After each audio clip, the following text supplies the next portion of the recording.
there was a very sobering point in the military for me when we were going through training and we were talking about being captured and what you go through when you get captured.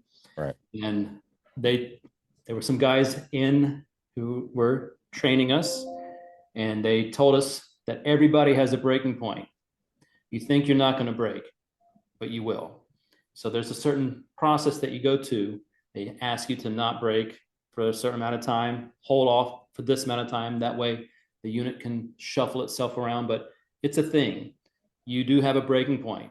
We have breaking points too. Some of your friends do. So this is always a sensitive subject, but you never know who might really need a phone call from you to go share a cigar. Don't hesitate. Make the call. Call them anyway. Man, I I almost don't want to put anything on top of that because it's such a valid point, and I don't want to bring up another topic to delude that. Uh, are you still in contact with the people from the military?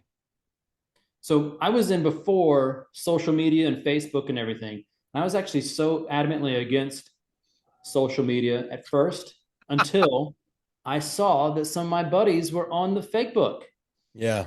They were on there. And now that there's entire pages set aside for military people, people leaving the military. There's so much more support now than there was, but it's frustrating to know that people are still ending their lives and are struggling with mental health, even though there's so much virtual support. There needs to be Mhm. this interpersonal support too. But I am in touch with some of my military buddies as best as I can be. And admittedly, I should probably be more in touch with them as well.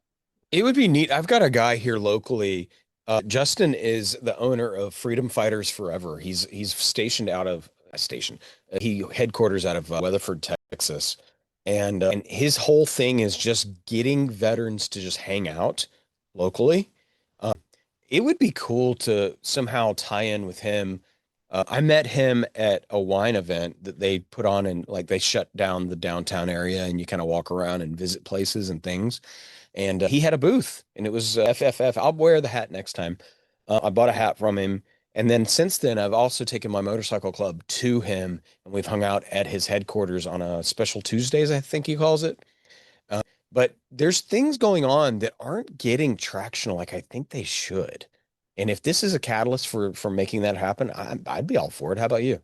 Yeah, I feel like there's some space in our podcast that maybe we could have a guest on every once in a while where we can interview them for 2 to 5 minutes and have them talk about their cause if it's around cigars. I bet you there's a place we can fit somebody in. We just got to get more popular with it because having somebody take time out of their busy day to come on our podcast, I Yeah. bet you we could do it though. I bet you we could fit it in. Yeah. And if anything, I would like to get some more information myself too. But if you can't tell, I mean, Drew and I are learning this process of what it should look like to bring you value inside of the space that we find so valuable ourselves.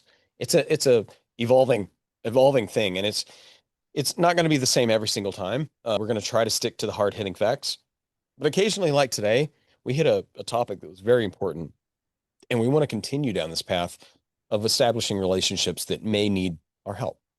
So if we can do that together and do something we love together, man, I'm all in. Me too. Count me in.